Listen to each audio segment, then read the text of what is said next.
Ramón tiene posesión de los trabajadores mundiales. Dentro de la nave habrá un intercambio, donde tendrá posesión de los materiales mundiales importantes. Él necesita para construir una compañía. No podemos dejar eso. Ahora, nuestra inteligencia se creó, estará a bordo del Tintán. Así que puede ser nuestra única oportunidad para salir su vida. Entonces, pues, no tengo por saber la muerte de Barbie con un archivo que entonces digo, no soy Seguramente que los antiguos socios de los encantaría. es cierto, supones. No tengo importante que esta misión es muy delicada. Y los rusos descubren, por esto es, no pueden estar cerca, dentro de sus fronteras, pueden terminar en una tercera guerra mundial. Y es por eso que esta misión nos lleva a la base de nuestro país, si podemos negarlo todo. ¿Vale? Eso. Y una cosa más, ya que ustedes vean verdades, arruinando la última misión, él, sí, esta vez iré con ustedes para cambiar. ¿No les parece divertido? Continúa. ¿De acuerdo? La misión será algo así. Tendremos equipos separados con dos objetivos distintos. Vamos a cargar el equipo alfa asegurará el control. Mientras vamos a vamos a identificar, capturar, mandar las vamos a los cronogramas, asegurar los detonadores y los componentes nucleares. Saldremos por aquí. Vamos a ver. Sí.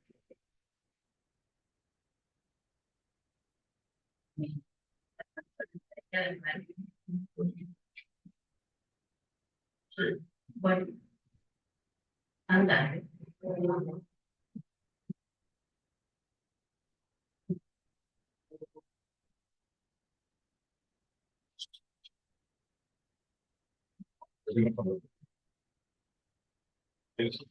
Ahora,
Jóvenes, buenas noches.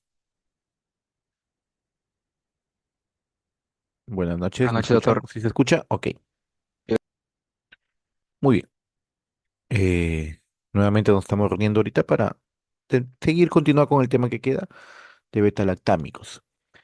Hoy día, por situaciones digamos, de fuerza mayor, que tuve una reunión con el doctor, el doctor Percy, el director está con descanso médico, porque lo han operado, y yo estoy ahorita a cargo de la dirección de escuela, ¿no? Y por motivo de fuerza mayor he tenido que en una reunión con el vicerrectorado, a todos los directores, y yo como encargado. Entonces he tenido que suspender la clase con la sección F. Entonces, están invitados los de la sección F, si gustan, bueno, igual se los voy a hacer virtual, pero si gustan acudir a presencial, pueden ir en cualquiera de las otras aulas que tengo el día de mañana, que tengo la sección E y B, y el día viernes, que tengo tres secciones. Si gustan irse, repartirse entre ellas y acudir, por mí no hay problema. Ya pueden ir. Ya, igual se las tengo que hacer virtual. Igual se va a quedar con el video porque el link de virtual se lo voy a mandar a todos. ¿ya? En el grupo para que todo lo tenga. ¿De acuerdo? Es el tema que sigue, que es el incosamidas y adelantar uno porque queda pendiente la exposición. Pero, bueno, lo que es antibiótico 2 y antibióticos 3, ¿no? Es lo que queda pendiente para hacérselo virtual. Bueno, jóvenes, hoy día haremos lo que es betalactámicos. Ya revisé la otra aula, de aquí me falta revisar la sección B. He revisado otra aula y créanme que es lo mismo que los que estudian, notas altísimas, 18, 19, 20 y notas de 02, 03, 04. Lo mismo, ¿ah? No hay variación.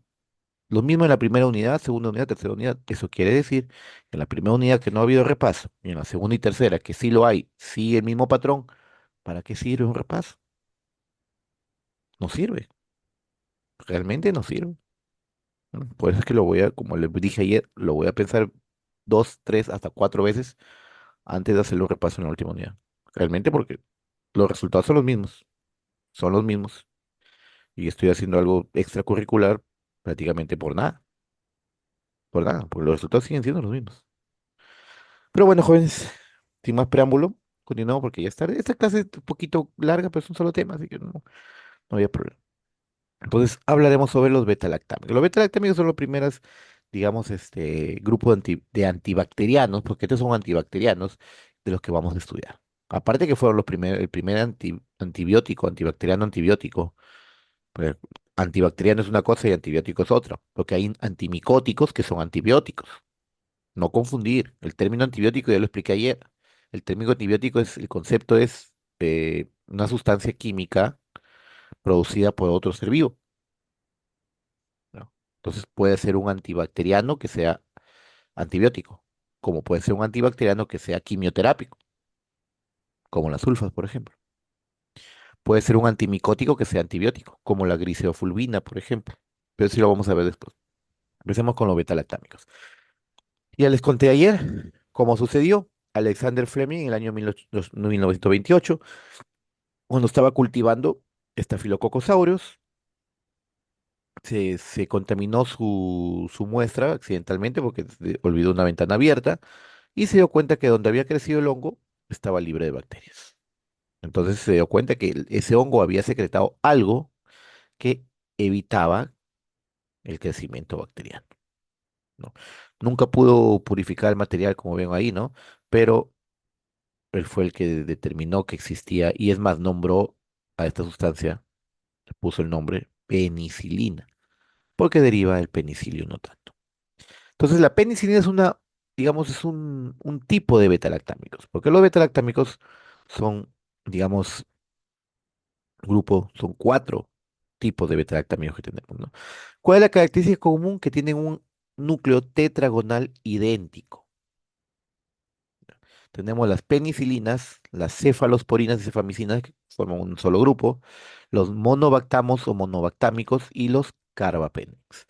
Estos cuatro, digamos, tipos de antibacterianos, de estos betalactámicos, tienen una característica idéntica, un anillo, que se denomina el anillo betalactámico. Por ejemplo, tenemos las penicilinas, que está formada por el anillo betalactámico más un anillo tiosolidínico, es el anillo 6 aminopενicilánico, más una cadena lateral que es la que va cambiando los tipos de penicilina, porque hay están las penicilinas sódicas, las de depósito, están la fenoximetilpenicilina, las aminopenicilinas, las isoxazolilpenicilinas, etcétera. ¿Ya? Es lo que cambia. Entonces, la cefalosporina también es un anillo beta-lactámico que también lo presenta, más un anillo dihidrotiazidínico. Entonces, son seis componentes. Aquí es el anillo 7 aminocefalosporánico y las dos cadenas laterales que pueden cambiar desde los cefalosporinas de primera generación hasta la cefalosporina de quinta generación. Y eso también tienen que saber. Es decir, el antibiótico es un poquito más, digamos, de saber nombres, ¿no? Por ejemplo, las cefalosporinas, tenemos las de primera generación, como la cefalexina, cefazolina, cefalotina, cefradina. Las de segunda generación, como la cefoxitina, la cefuroxima, ¿no? Cefaclor. Las de tercera generación, como la ceftriaxona, ceftazidima. Cuarta generación, como el cefepime. Y esto lo vamos a ver después. Entonces, si ustedes se dan cuenta, miren aquí, este es el anillo penicilánico, o anillo, perdón, el anillo beta-lactámico. Este de acá, el anillo beta-lactámico, aquí también el anillo beta-lactámico, y este es el anillo beta-lactámico. Todos los cuatro grupos comparten el mismo anillo beta-lactámico, ¿no? Lo que cambian son sus estructuras laterales. Entonces, aquí también tienen que saber lo que es la clasificación de las penicilinas. Las penicilinas se van a clasificar en penicilinas naturales, pues fueron las originales, las que se aislaron del hongo del Penicillium notatum, las semisintéticas. Las naturales se les denomina, por si acaso, benzilpenicilinas. Las benzilpenicilinas. Tenemos la benzilpenicilina sódica, la benzilpenicilina potásica, ¿ya? Benzilpenicilina o llamada también penicilina G, ya que son las parenterales. Tenemos una penicilina natural que es vía oral, ¿ya? Que son la fenoximetilpenicilina, pero sigue siendo penicilina G, ¿ya? O sea, natural. Las semisintéticas ya sí han sido modificadas en el laboratorio. Tenemos las resistentes a las penicilinasas porque, ojo, ojo, cuando se descubrió la penicilina, ya lo dije la semana pasada también, perdón, ayer, la semana pasada, ya lo dije ayer, cuando se descubrió la penicilina, se pensó que era, pues, encontramos la piedra filosofal, encontramos, digamos, la salvación del mundo, encontramos la solución a las enfermedades infecciosas, cuando inmediatamente las bacterias empezaron a producir penicilinasas, que es un tipo de mecanismo de resistencia, ¿de acuerdo? Las penicilinasas o las beta-lactamasas, que empezaban a destruir a las penicilinas, destruían las penicilinas. Entonces se crearon las penicilinas que son resistentes a las penicilinasas, específicamente para Staphylococcus aureus, porque el Staphylococcus aureus es el que mayor cantidad de penicilina, de penicilinasas produce.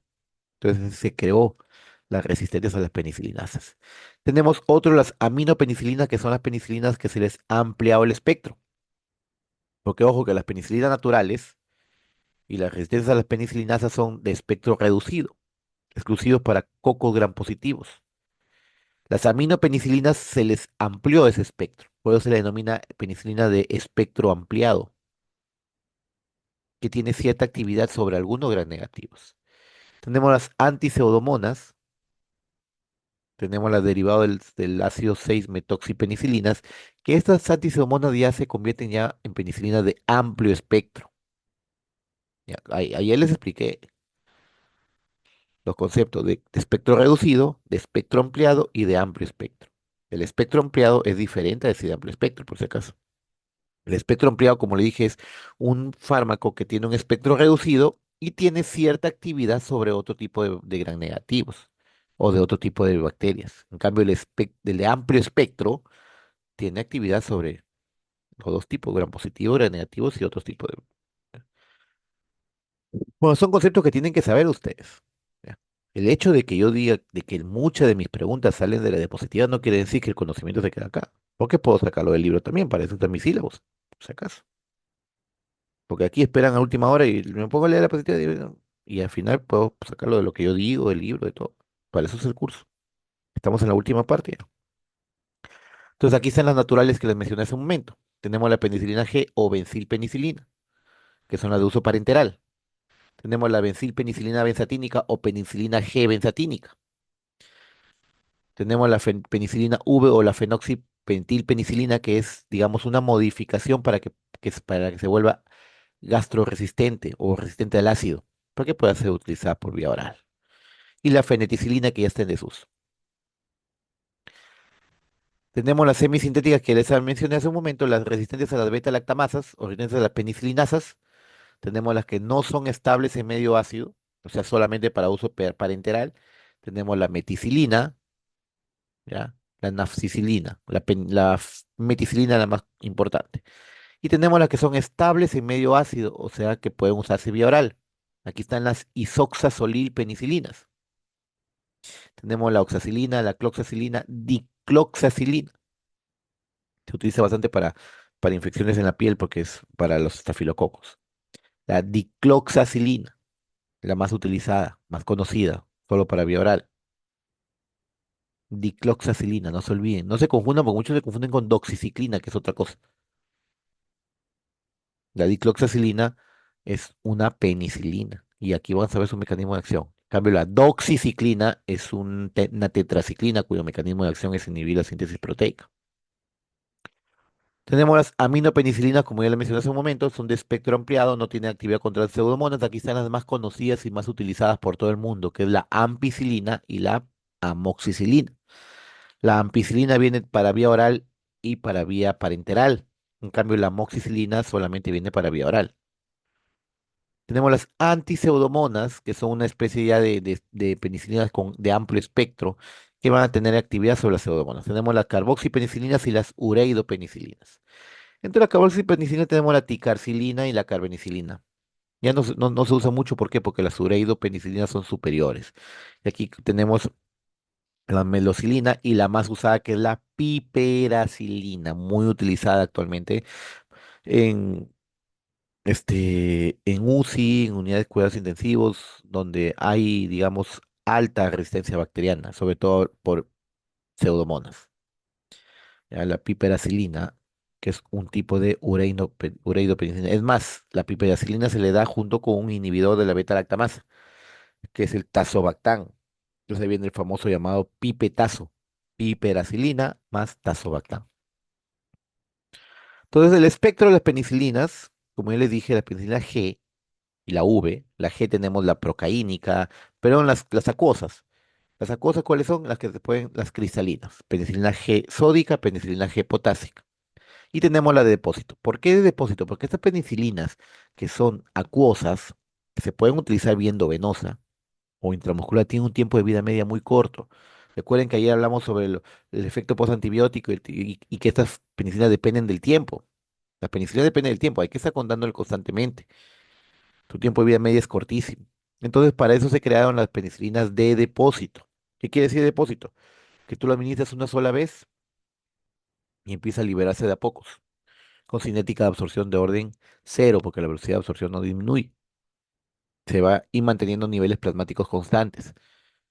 Aquí tenemos las que duran un día, como la procaínica o la clemisol, la penicilina G clemisol o penicilina G procaínica, se administra una vez al día, o las de mayor duración, como la penicilina G benzatínica, que se dura una semana. La penicilina G benzatínica se coloca una semana, luego la otra semana. Entonces, y la aspirina V o V, que es la fenoximetilpenicilina. Son para vía oral. Su espectro es reducido de todas ellas, preferiblemente para ciacocos gram positivos como estreptococos y estafilococos. Actualmente los estafilococos cada vez son más resistentes por producción de penicilinasas. Por eso que se le debe colocar lo que ven ahí, penicilinas resistentes a las penicilinasas. La dicloxacilina, la oxacilina. Tenemos las aminopenicilinas, ahí está la ampicilina y amoxicilina. Tiene actividad aparte de los cocogram positivos, como lo hace la penicilina simple, también cierta actividad, por eso son de espectro ampliado, contra hemófilos influenza, que es gran negativo, Escherichia coli, proteos mirabilis. Tenemos la penicilina contra pseudomonas que hemos mencionado, el nombre lo dice, es para eliminar pseudomonas, las carboxipenicilinas y las ureidopenicilinas. Ahora están acá las cefalosporinas, como ya lo mencioné hace un momento, de primera hasta quinta generación. Acá no olvidar que la de primera generación tiene gran actividad sobre gram positivos. Y lo de quinta generación, cuarta generación tiene gran actividad sobre gram negativos. La capacidad o la actividad frente a gram positivo va disminuyendo conforme avanza la generación. Entonces, mientras lo de primera generación tiene gran actividad sobre gram positivo, lo de cuarta a quinta generación tienen poca actividad sobre gram positivos. ¿Ya? Por eso dice ahí, ganan actividad frente a gram negativos conforme avanza, ¿ya? Y reducen los gram positivos conforme avanza. Tenemos acá los más importantes y más utilizados, chicos. Y esto escúchenme y apréndense, después no me digan que no les digo las fijas, porque son para el otro ciclo. Tenemos lo de primera generación, cefalexina, ahí está, cefazolina, cefalotina, cefadroxilo, cefradina. Todo ese grupo que está ahí son los más usados. El más usado de todos ellos es la cefalexina, porque es la más barata. Y que es vía oral, ¿ah? Porque tenemos la cefazolina, que solamente es para uso parenteral, muy útil como antibiótico profiláctico, ¿ya? Para cirugías. Doctor, pero ¿cómo es eso? De que ese de ahí se coloca o se administra antes de que empiece la cirugía, 20 minutos antes, se la administra. Y hay que recordar que es de primera generación, o sea, su actividad frente a coco gran positivos es alta. ¿Para qué? ¿Con qué finalidad? De que como cortan la piel, no se infecte la herida. La cefazolina es el de uso prequirúrgico. Esto es lo que no he mencionado, mira, bacterias gram positivas y es caso con gran negativa. Así es conforme va avanzando, va cambiando. Entonces, miren aquí, digamos, esto de aquí ya es del curso de como mecanismos y defensas. Esto ya deben de haberles enseñado esto de ahí ya. Y eso ya lo saben de memoria.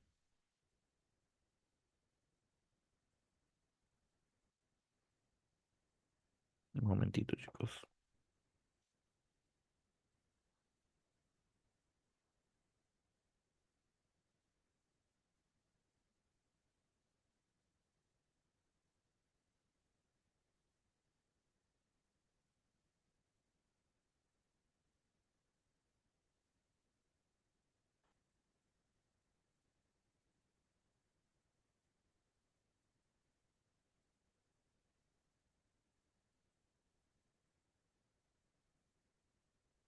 Ya, entonces, según lo estudiado, y esto ya lo saben, como ya les digo, tenemos aquí a la izquierda la estructura de una bacteria gram positiva y a la derecha la estructura de una bacteria gram negativa. Y si ustedes mismos se dan cuenta, miren lo complejo que es una bacteria gram negativa. Las bacterias formadas, ya saben, por una membrana celular, ¿no? Ya que recuerden, y ustedes también lo saben, ya miren, estas son cosas que ya saben ustedes. Las bacterias pertenecen al reino Monera. Su estructura son células procariotas, que no tienen núcleo. Sus ribosomas son más pequeños, ¿no? Son con su unidad de 30 y 50S. Y su estructura periférica es de una membrana celular y encima una pared celular. Así de simples en las gram positivos. En cambio, en el gran negativo está formado por una membrana celular, como ven aquí, y aquí viene una pared celular y encima de la pared celular viene una membrana externa. Por eso es que las bacterias gram negativas son más resistentes y son más virulentas que las gram positivas. Miren, las gram positivas están formadas simplemente aquí, con la membrana celular y una pared celular. Y la pared celular, así como sabemos que la de las plantas es la celulosa, ¿ya? Y la de los hongos la quitina, en las bacterias su pared celular está formada por lo que le llamamos mureína. ¿Y qué es la mureína? Es el con estructuras formadas por peptidoglicanos, como ven aquí. Las cápsulas de peptidoglicano van a formar lo que es la llamada mureína, que es lo que está formado. Y ciertas estructuras llamadas ácidos teicoicos, que le confieren lo que es la antigenicidad de la bacteria. Es común en las gram positivas, por si acaso. Los ácidos teicoicos no hay en las gram negativas. Y esto ya les han enseñado en mecanismos y defensas. O sea, no debería, yo estoy repitiendo. Entonces, las bacterias, dentro de su membrana tienen una proteína, una enzima llamada transpeptidasa, que la conocemos como proteína de unión a las penicilinas. Es una proteína, es una enzima que se inactiva con acción de la penicilina. Entonces, la penicilina, una vez que está ahí en el medio, ingresa a través de la pared y se une a esta PVP. Y algunos, como los estafilococos, contienen lo que son beta-lactamases, que van a destruir a la penicilina. En cambio, miren las gram negativas. Está formada por una capa de peptidoglicano. Aquí están las PVPs. ¿Qué es lo que hace la penicilina? Al inicio de las PVP, inhiben la formación de la pared celular. O sea, no destruye la que está ya hecha. No la destruye. Lo que hace es inhibir que se siga formando más pared celular. Y eso lleva ¿a qué? A la formación o desprotegimiento de la membrana, llevando a la muerte de la bacteria. Y hay unas bacterias como los micoplasmas y las clamidias que no tienen pared celular. Por eso es que ahí, en ese caso, no sirven las penicilinas. Entonces, en las gran negativas, como ustedes ven aquí, aquí están las proteínas fijadoras, tenemos una capa pequeña de ácido teicoico, perdón, de capa de peptidoglicano y un espacio llamado espacio periplásmico entre membrana normal y la membrana externa. Y aquí en la membrana externa contienen ciertos porinas y una sustancia llamada el polisacárido o lipopolisacárido. Este es lo que le da la virulencia a la bacteria, lo que te puede producir una sepsis. Entonces, si ustedes ven ahí, así la diferencia entre un gran positivo y un gran negativo. Y eso yo no debía explicarle, ya, porque eso ya lo han estudiado el ciclo el pasado en mecanismos. Entonces, como les dije, el peptidoglicano es el componente de la pared celular. Cada estructura ahí como tipo ladrillito que ven, cada ladrillito que ven es este de acá, esto de aquí, el NAM, el N-acetilmurámico, ¿ya? El N-acetilmurámico, esto, y cada ladrillito es el N-acetilmurámico. Y la unión de todos los ladrillitos me van a formar una capa de peptidoglicano, que es todo esto. Entonces, la última fase, que es la utilización de la PBP o la enzima transpeptidasa, que es la unión de un N-acetilmurámico con otro, o sea, un ladrillito con otro ladrillito, esa unión lo hace una enzima llamada transpeptidasa. Y ese proceso se le denomina transpeptidación. Entonces, ¿qué es lo que hace la penicilina o los beta-lactámicos? Inhiben esta enzima, la transpeptidasa, por eso es la PBP, que es la unión, la proteína de unión a las penicilinas. PBP, proteína de unión a las penicilinas. Es la transpeptidasa. Esta enzima es inhibida por la penicilina. Entonces, al no haber esa enzima ya no se da la transpeptidación. O sea, la transpeptidación es la unión de un ladrito con otro, de un N-acetilmurámico con otro. Entonces, al no haber esa enzima porque está bloqueada por la penicilina, ya no se une. Y ahí se deja de formar, digamos, por eso miren lo que dice acá, los antibióticos beta-lactámicos inhiben el último paso de la síntesis de peptidoglicano. ¿Y cuál es el último paso? La transpeptidación. ¿Ya? Y eso tienen que saberlo, ¿ah? Ahí está, transpeptidación, espero que se les quede. Entonces aquí tenemos, si pueden ver la actividad antibacteriana de las penicilinas. La penicilina G, ¿ya? Que es sensible todavía a todos los estreptococos, este grupo A, B, C y G, a Streptococcus viridans, a Staphylococcus aureus actualmente ya no tiene actividad. También tiene actividad sobre la Listeria monocitógenes.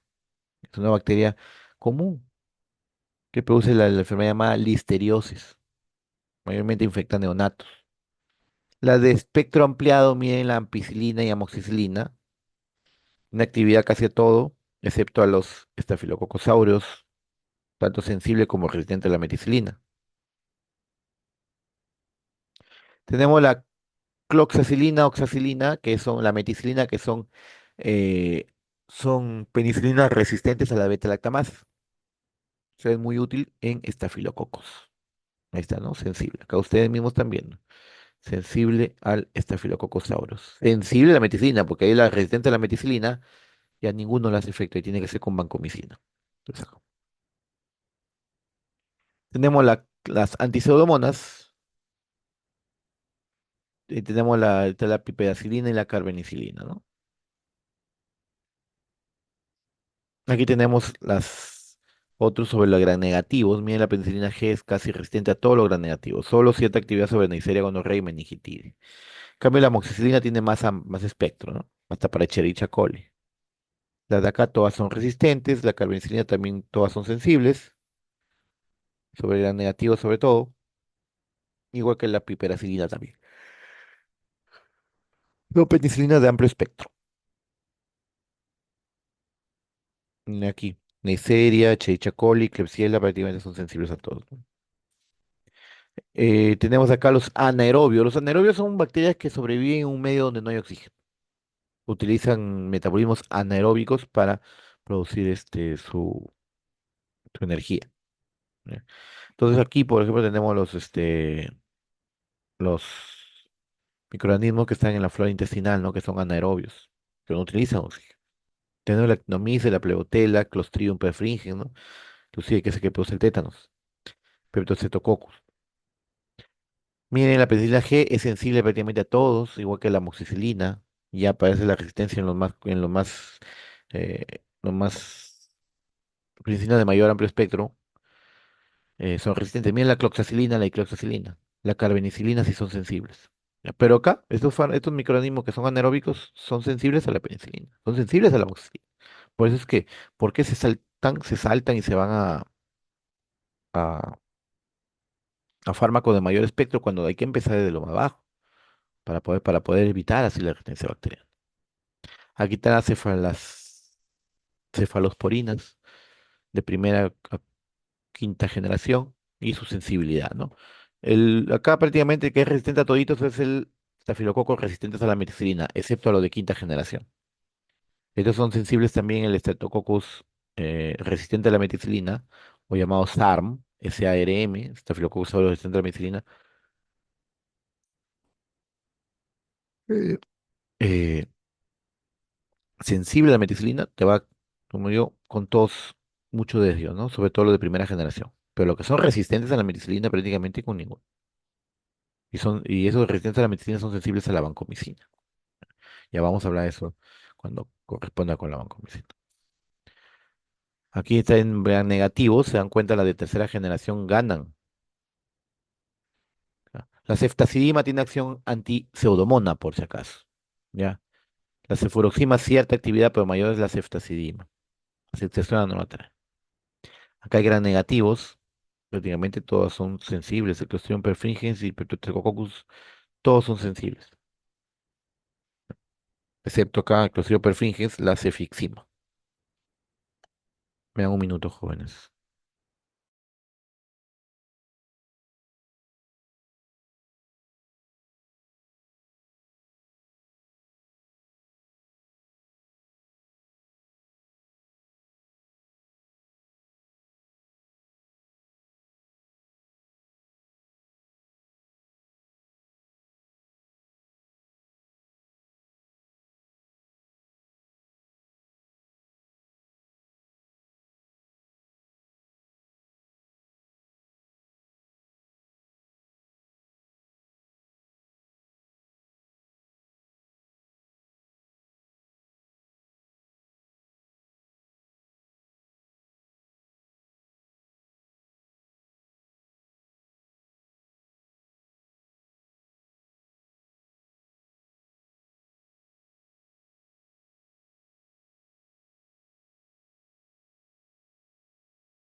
Muy bien.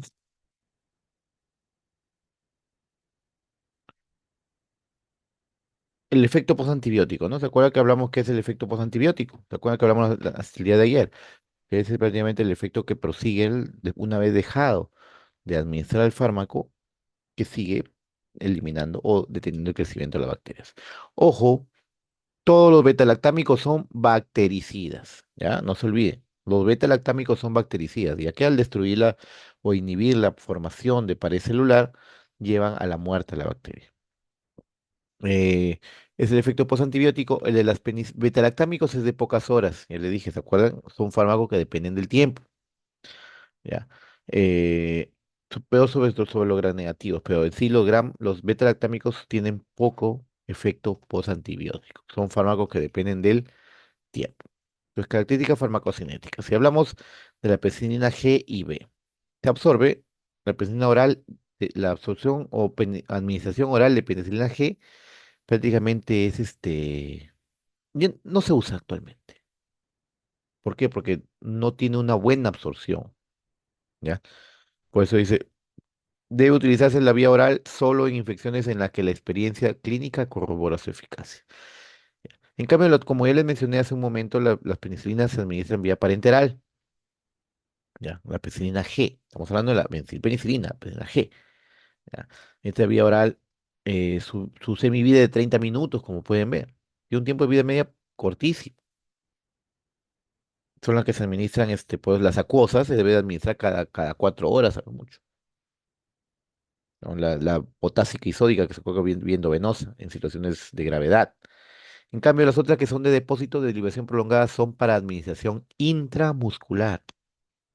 La procaínica, la clemizol y la benzatínica. Jamás, jamás estos microorganismos, perdón, estos antimicrobianos, la penicilina G, las de depósito, me he dicho, la procaínica, la clemizol y benzatínica, jamás se pueden poner vía endovenosa. Las únicas penicilinas que podemos hacer vía venosa es la penicilina G potásica y la penicilina G sódica, que son acuosas. Y la penicilina B es una modificación. Esta de acá son las que son muy estables en medio ácido, se utiliza en vía oral.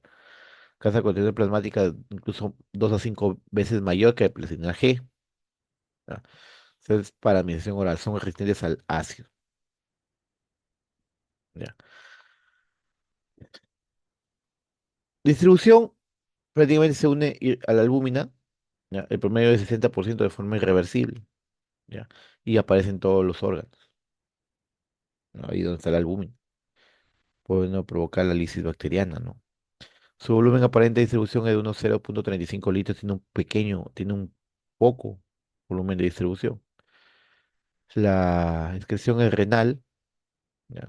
100% por filtración glomerular y 90% por tubular. El 60 a 90% de la dosis intramuscular de penicilina en solución acuosa se extrae por orina 60 minutos después, rápidamente. Hay un porcentaje pequeño que se metaboliza en el hígado en el ácido penicilinoico, cuya vía de eliminación es de 30 minutos más de todavía de lo normal. De menor la eliminación en neonatos y lactantes por desarrollo incompleto de la función renal. Tiene un metabolismo parcial hepático y una excreción totalmente renal. Ahora hablaremos de las isoxazolil penicilinas. Acuérdense, isoxazolil penicilinas. Estas son penicilinas que son resistentes a las beta-lactamasas que producen, sobre todo los gram positivos. Aquí tenemos los más usados, la oxacilina, cloxacilina, dicloxacilina y nafcicilina. La más activa, como dice, la dicloxacilina, ¿ya? Pero como le dije, esta es una penicilina, no confundir con la doxiciclina, ¿ya? Porque siempre se equivoca. Entonces, inhiben potente la proliferación de casi todos los estafilococos producto de penicilinasas. ¿Por qué? Porque son resistentes a la penicilina. El 30-80% se absorbe en vías gastrointestinales.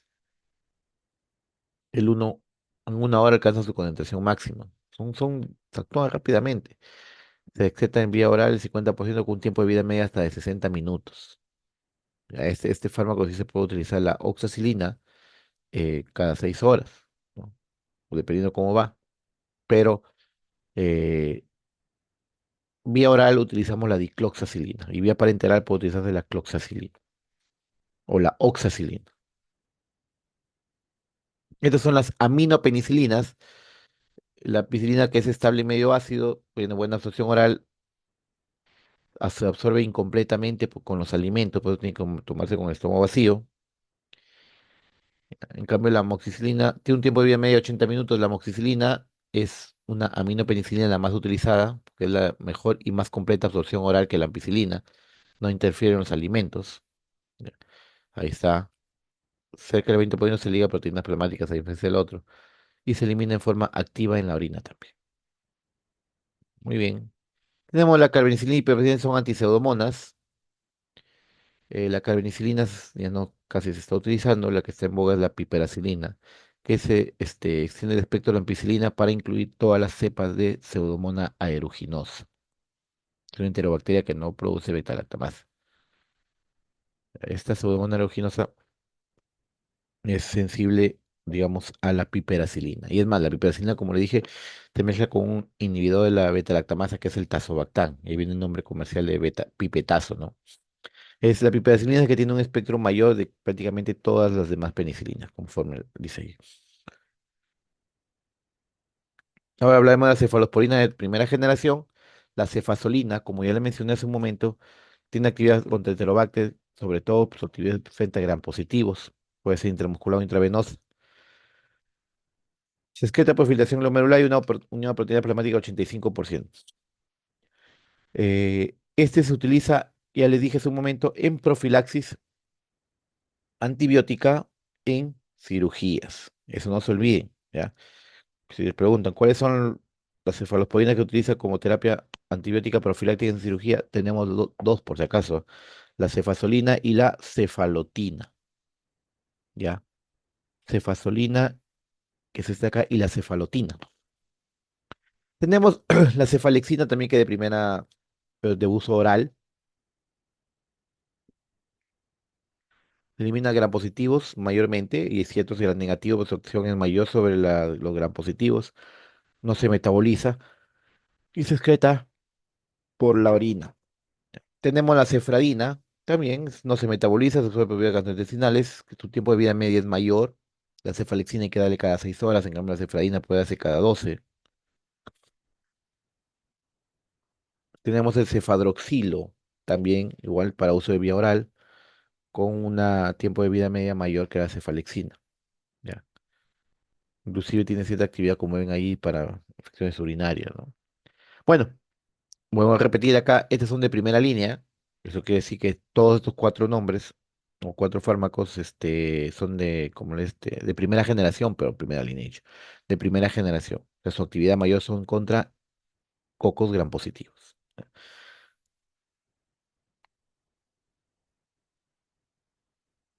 Tenemos lo de segunda generación que ya tienen cierta actividad como ven a gram negativos como Proteus y Klebsiella.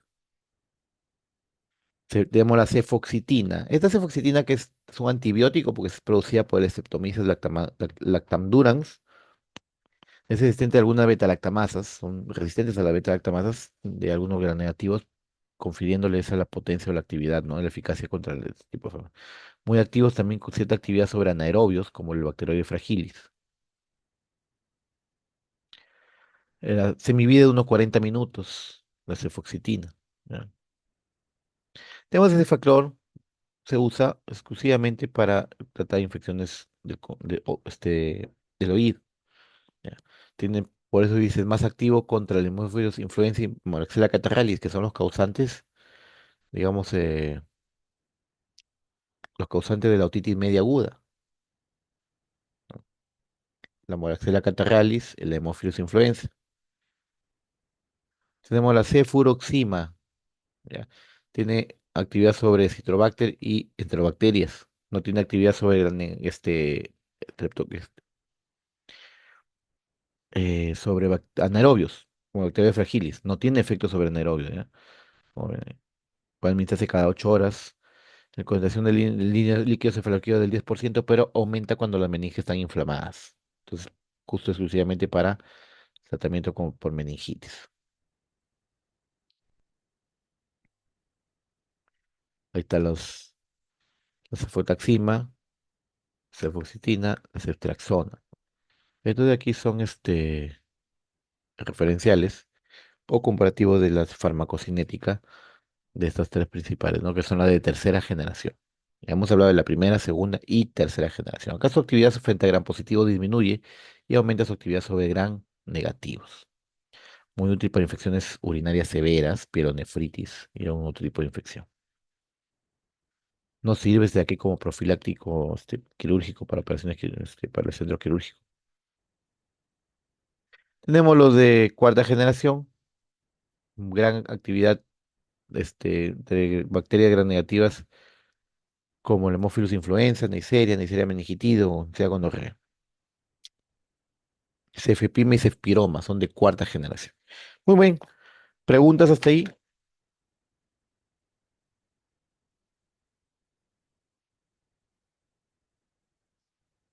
¿Ninguna?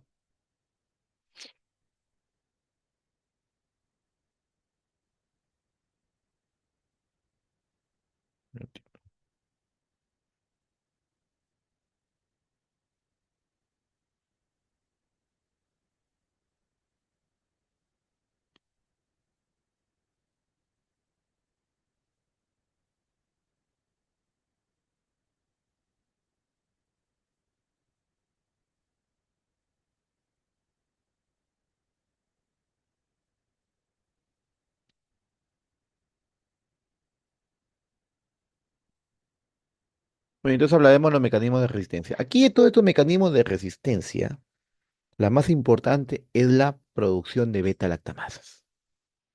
Ya es el más. Entonces, tenemos primero el transporte de beta-lactámicos. Como ya le mencioné hace un momento, aquí creo que los beta-lactámicos deben alcanzar las PBP, deben ingresar hacia la PBP, ¿no? Entonces, ¿qué pasa? Es que hay una alteración. Los beta-lactámicos gram negativos presentan porinas, ¿no? Para que ingrese. ¿Qué tal si hay actividad o hay alteraciones en esas porinas? Entonces, el fármaco no va a poder ingresar a través de las porinas, como dicen. Entonces, esta es la porina. Por aquí tiene que, este es un gran negativo. Entonces, está en la membrana externa. Entonces, hay alteraciones en las porinas que va a impedir el pase del fármaco, ¿no?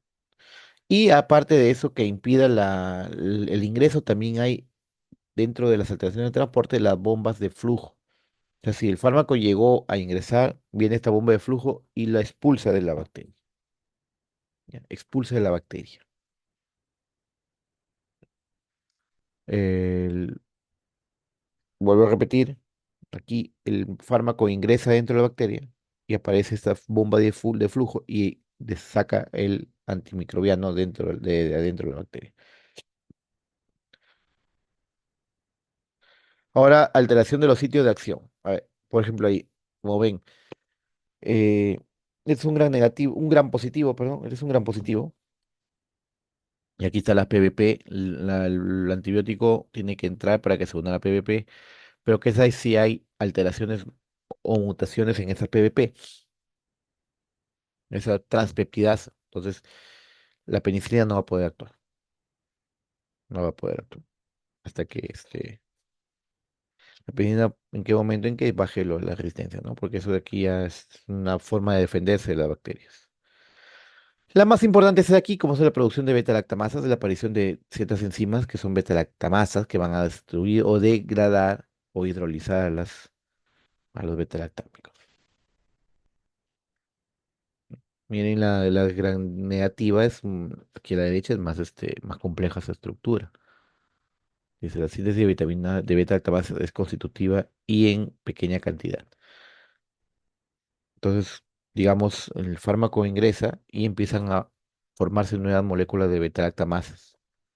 ¿Ya? Que hace la beta-lactamasa, como ven ahí, degradan o destruyen al beta-lactámico. Si es penicilina, se llama penicilinasa. Eh, si es cefalosporina, cefalosporinasa, etcétera.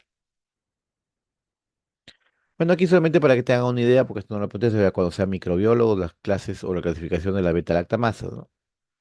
Sí, acá, de espectro, este término sí es importante que sepan las beta-lactamasas de espectro extendido, le llaman BLES. Tenemos las carbapeminasas que hemos hablado, las beta-lactamasas resistentes a los inhibidores, etcétera. Entonces tenemos estos fármacos que se llaman inhibidores de la beta-lactamasa, eso, de eso no se olviden, ¿ya? Eso ya lo hemos hablado al inicio de clase, incluso que cumplen un tipo de sinergismo de facilitación, ya que el ácido clavulánico, por ejemplo, no tiene actividad antimicrobiana por sí solo, pero si la unes a la amoxicilina, su poder de la amoxicilina se incrementa. Es una especie de sinergismo de facilitación, porque el ácido clavulánico no tiene actividad. Lo mismo pasa con el sulbactán o el tazobactán. Reacciones adversas de los betalactámicos. La más importante es la hipersensibilidad. Las de inmediatas, aceleradas o las de gravedad variable. Las reacciones alérgicas son las más importantes de las ramas de la penicilina y son tipo B, eso no se olvide. Ahí están, no están los tiempos incluso para que se más de 72 horas y es acelerado tardío. Una incidencia de 1,5%. Aparecen erupciones cutáneas tipo maculopapilar, solo aparecen el 0,2% de las bacterias.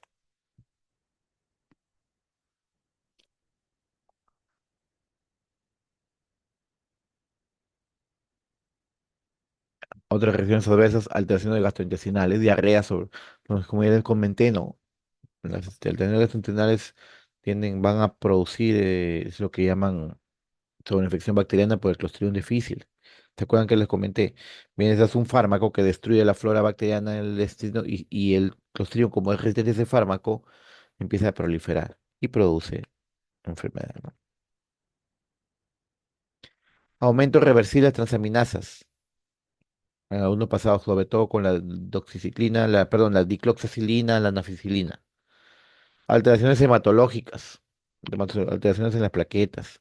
Hipocalemia, sobre todo con la carbenicilina y ticarcilina, que contienen gran cantidad de sodio.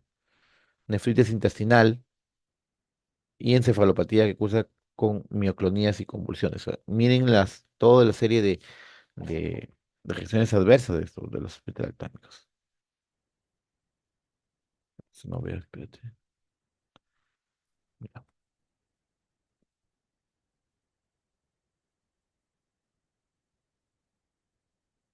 Entonces hablamos de las cefalosporinas. Las cefalosporinas tienen una hipersensibilidad que pueden ser cruzadas, pueden producir nefrotoxicidad, pueden producir una inflamación de la vía donde se administra el fármaco, ¿no? Dolor, o edema, intolerancia al alcohol.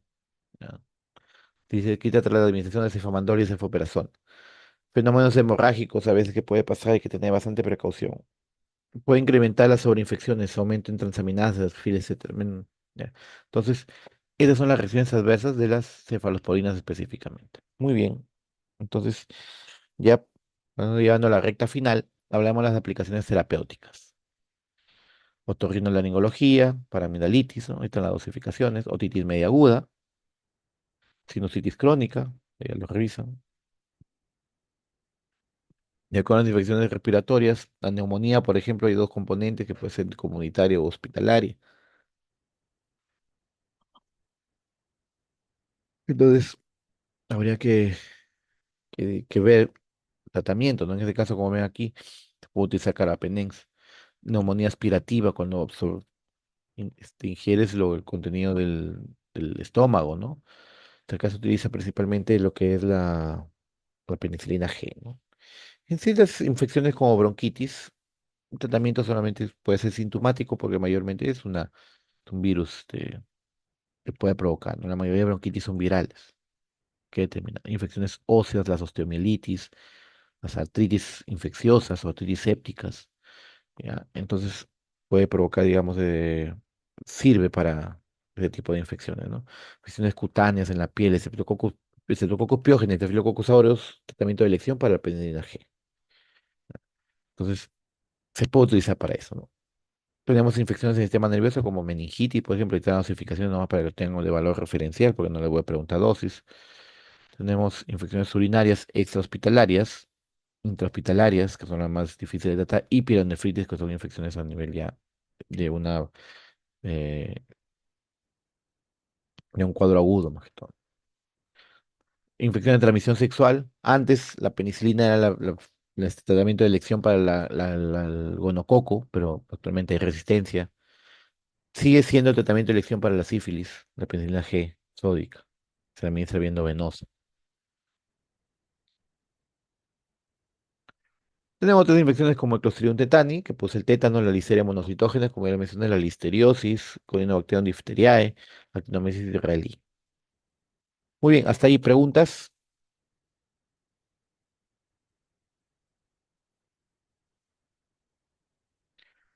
Preguntas. ¿No hay preguntas? ¿Qué hora es? No. Me da un minuto, como el agua.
Muy bien, jóvenes.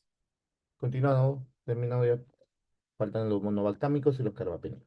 Bueno, acá de los monobaltámicos tenemos que tener algún, rescatar algo muy importante. Solamente hay uno, que es el astreonam. Nada más. Ustedes se dan cuenta, miren aquí donde ven el punto rojo, este es el anillo betalactámico. ¿Mm? Entonces solamente hay uno, que se llama astreonam. Como le dije, se llama monobaltámico porque solamente es un solo anillo y por esto sigue la cadena lateral, ¿no? Son una configuración monocíclica del año 81 que se descubrieron, ¿no? Que ahí viene el término de monobaltámico. Muy útil para, sobre todo para bacterias gram negativas, ¿no? Cierta actividad sobre la bacteria, pero mayormente para gram negativas, ¿no?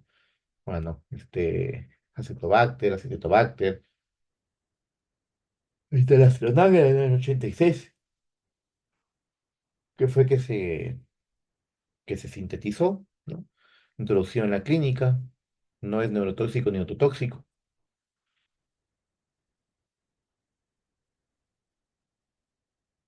se absorbe vía oral, mínimo, casi nada, por eso que el tratamiento es parenteral, ¿ya? Puede utilizar también por vía intramuscular, sino que es bastante doloroso, se distribuye prácticamente en todos los sitios, en el líquido cefalorraquídeo es menos del 1%, pero cuando hay meninges inflamadas, es decir, para una meningitis, puede llegar hasta un 40%, como ustedes pueden ver ahí. Su unión de proteínas plasmáticas entre 56 a 72%, no es mucho su unión de proteínas, con un tiempo de vida media hasta de 2 horas. Su metabolismo prácticamente no se metaboliza y se excreta por el riñón.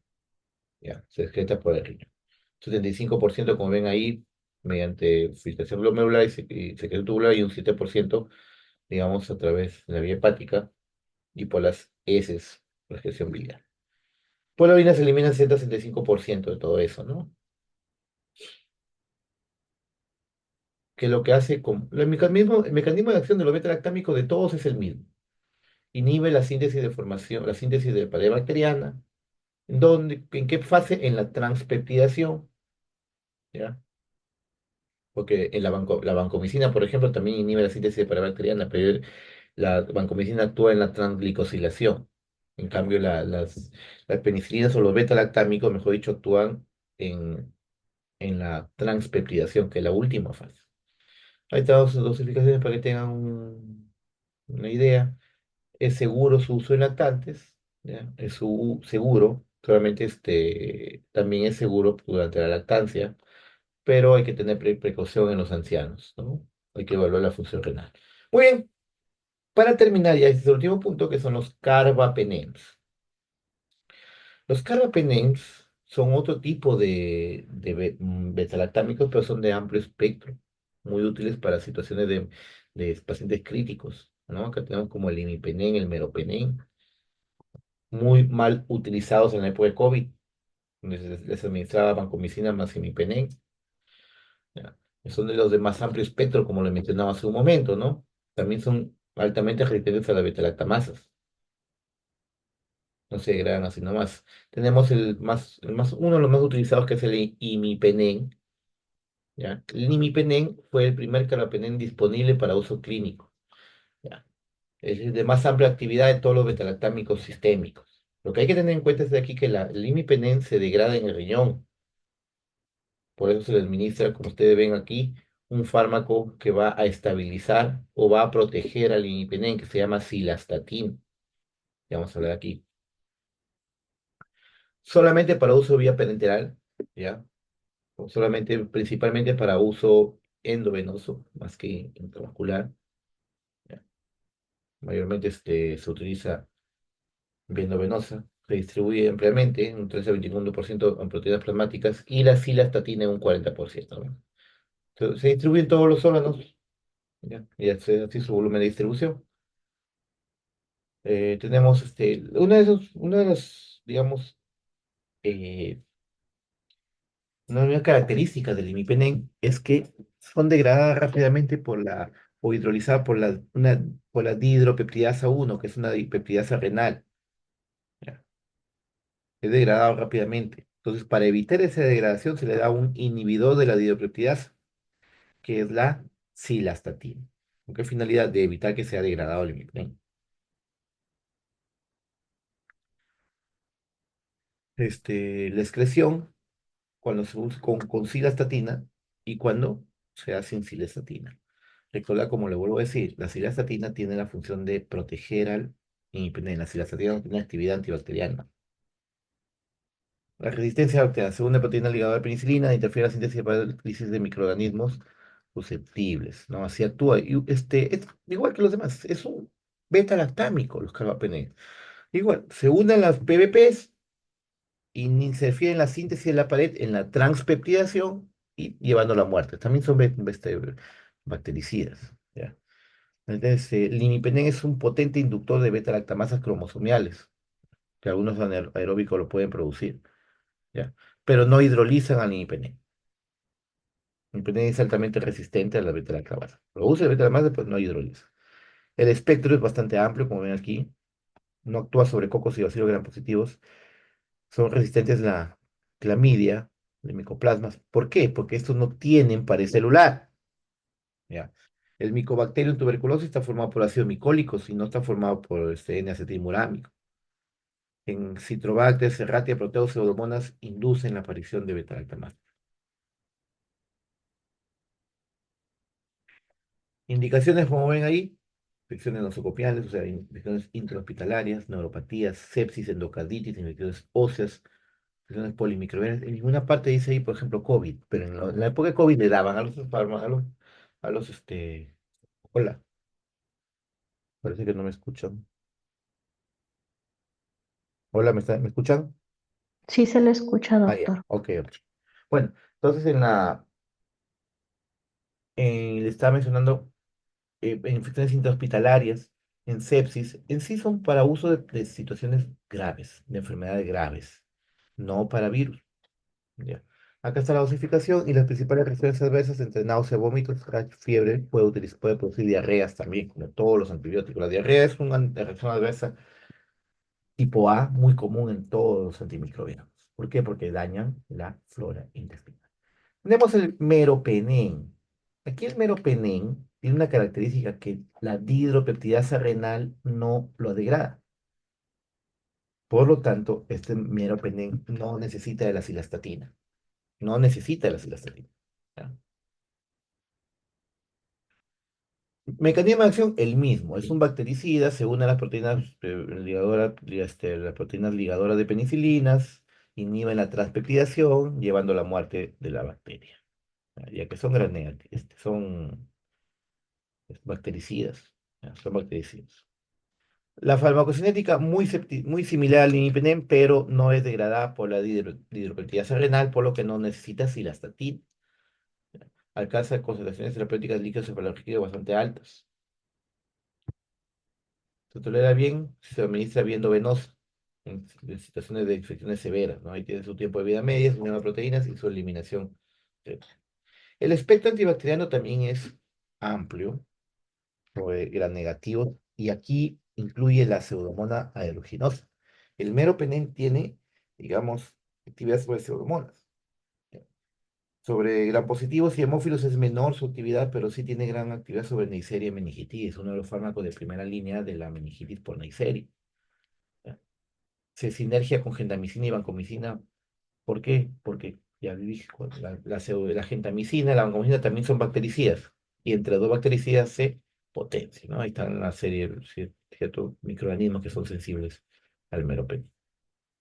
Indicaciones: meningitis, infecciones severas, infecciones complicadas intraabdominales, broncopulmonares, neumonías intrahospitalarias durante el parto, etcétera. Hay que tener precauciones. Sí, ustedes mismos se están dando cuenta aquí que este fármaco se utiliza en situaciones eh, de gravedad, ¿no? Pacientes delicados. Bueno, aquí están las dosificaciones para que tengan una idea, pero miren las reacciones adversas: de edema, inflamación, dolor, flebitis, tromoflitis, donde la administraron. Puede aparecer reacciones alérgicas, gastrointestinales, hematológicas, etc. Tiene una gran gama de reacciones adversas que hay que tener cuidado con. Precauciones en las gestantes es de uso B. ¿ya? Pero sí no debe utilizarse durante la lactancia, ¿ya? Y por último, tenemos el doripenem, ¿ya? Doripenem. Tiene efecto bactericida contra bacterias aeróbicas, anaeróbicas, presenta actividad considerada contra la mayoría de anaerobios. El doripenem tiene actividad sobre anaerobios, a diferencia del meropenem y el imipenem que no. Entonces, excepto el clostridio difícil, ¿no? Pero destruye la gran cantidad de anaerobios del tubo y del colon, ¿no?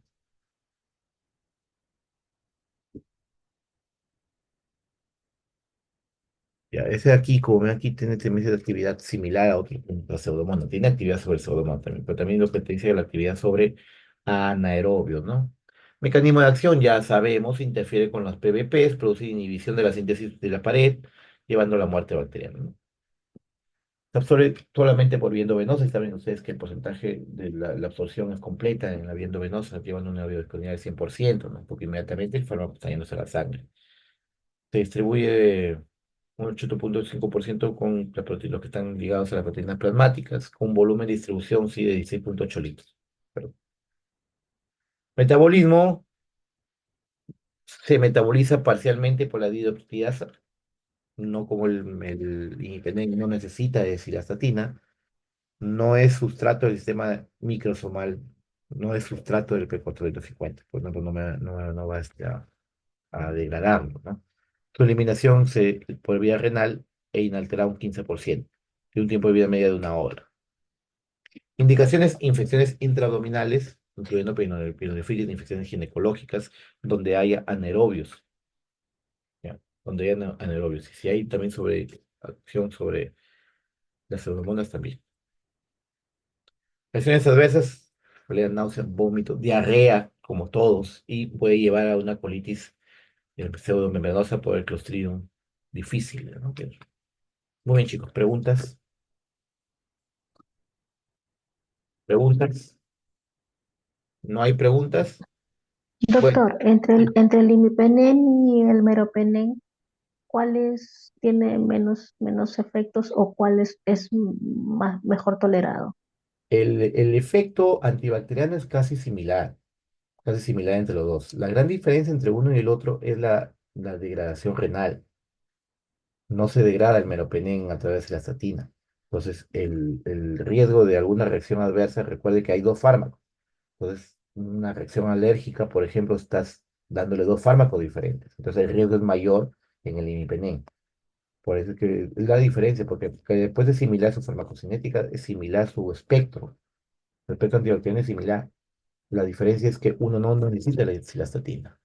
O sea, no necesita cilastatina, está dando un fármaco un poco más seguro que el otro, ¿no? Es más, inclusive, la imipenem puede provocar convulsiones, el meropenem no, en caso de meningitis.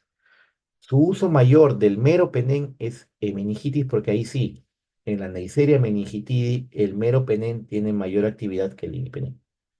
Entonces, ahí sí hay una de las variaciones que puede haber. Pues, depende, se ve cuál es, ¿no? Es más, a veces en la unidad de cuidados intensivos acá en el Almanzor se le da imipenem porque no hay meropenem, simplemente así. O se le da meropenem porque no hay imipenem. Pero el verdadero motivo es como que te acabo de decir, ¿no? Muy bien, ¿alguna otra Doctor, pregunta? Dime, entonces entre riesgo y beneficio, entonces como primera elección sería meropenem, ¿no? meropenem, en ese caso. Bueno, ya, doctor, gracias. Muy bien, chicos, ¿alguna otra pregunta? Ninguna. Bueno, entonces, nada, por concluir la clase hoy día, el punto de vista, todas las aulas menos la F, estamos al día. La F sí tengo que hacerle. Pues la sección F queda pendiente la clase de antibióticos 2 que es macrólidos, y antibióticos 3 que es tetraciclinas. ¿Por qué? Porque la próxima semana van a exponer, ¿ya? Muy bien, jóvenes, preguntas. Entonces, damos por concluida la clase de hoy Doctor, día. Tengan buenas noches. De aquí les doctor, paso el video. Gracias. doctor, disculpe, una consulta. Mucho. Pertenezco al grupo de retrovirales y me gustaría saber cuándo estaríamos listos para exponer, para ir más o menos alistándonos. ¿No les he mandado la calendarización? No la tengo ahorita. Yo le he mandado al principio, el delegado lo tiene. Porque esta Es semana, que, entonces, ¿qué como, pasó? como comentó que la siguiente semana íbamos a tener ese seminario, entonces me gustaría, no sé. ¿Tú de qué sección eres? De la sección F, doctor.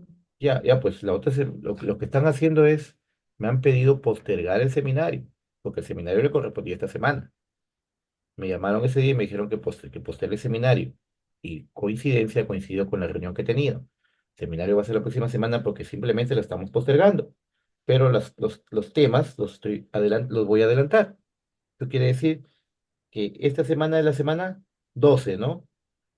Ujú. No, esta semana, la de ahorita es la semana 12. Ahorita estamos en la semana 12, que tiene seminario. En la semana 13 no hay seminario. Y es la semana 14. Espera un ratito. Voy a buscar acá ya, porque eso deberían tener ustedes. Pero Manuel, creo que es lo voy a el publicar, lo voy a buscar 2 ahorita. del Lo 2 voy a al publicar. 8 de diciembre. Voy a buscarlo. Esto tienen que saberlo ustedes porque se supone que ustedes son los que están llevando el curso. A ver, déjame buscar acá.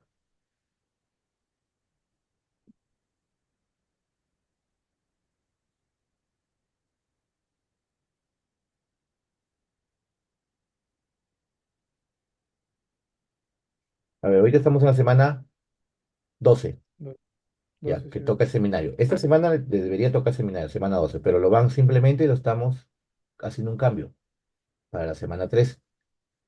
Entonces, a ustedes les corresponde la semana 14, este seminario de antirretrovirales. Nosotros somos el grupo de retrovirales, doctor. Ya, semana 14.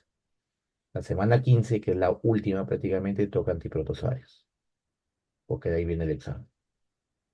De cada Ya, 2 semanas sería.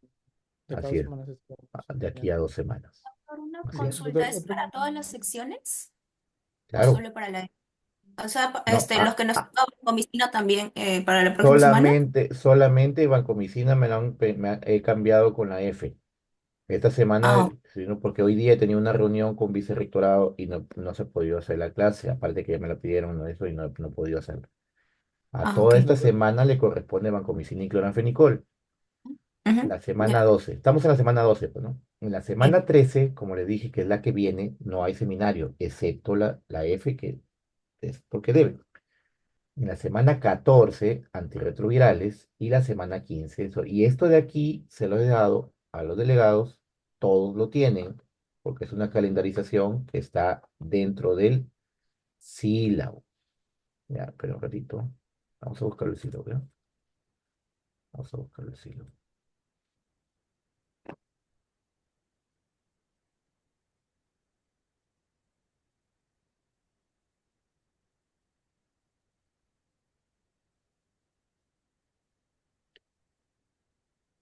Pero yo no entiendo por qué a última, si todos tienen el sílabo, yo no sé por qué después se hacen problemas, se complica. Aquí está, ¿ya? Aquí está, miren acá. ¿Lo están viendo? Del sí. 25 de noviembre, perdón, del 18 al 24 de noviembre, o sea, esta semana, vancomicina y cloranfenicol. ¿Están viendo? Ya. Solamente la sección F había un cambio, nada más, que lo va a hacer en la semana 15. La semana 14, aquí está, es del 2 al 8 de diciembre, antirretroviral. Y la semana 15, del 9 al 15 de diciembre, antiprotozoarios. Y aquí está la semana 16, que es la última. Ahí está. Ya, no se confundan. No voy a decir que a última hora me Doctor, digan, doctor, no, que me he confundido tanta cosa porque les pongo cero. doctor, tenía otra consulta. Me había fijado que los grupos le alcanzaban a ustedes un folder y quería saber Ujú. si era un informe o eran las diapositivas nada más No, las impresas. diapositivas impresas. Y eso lo dije el primer día de clase. ¿No se está el primer día de clase? No, doctor, yo entré en la semana 2 porque no Ah, me la semana dos. habilitaron la matrícula. Hay ese problema con que las matrículas los ponen los extemporáneos como 3 semanas y pues llegan. Pero bueno, igual. Si es que no has estado, como tú dices, espérate un ratito, todo alumno tiene obligación, es su obligación, su deber, ¿no? Y eso lo saben toditos, toditos lo saben, porque eso que me indica, me indica una palabra que se llama irresponsabilidad, ya, el no revisar sus sílabos.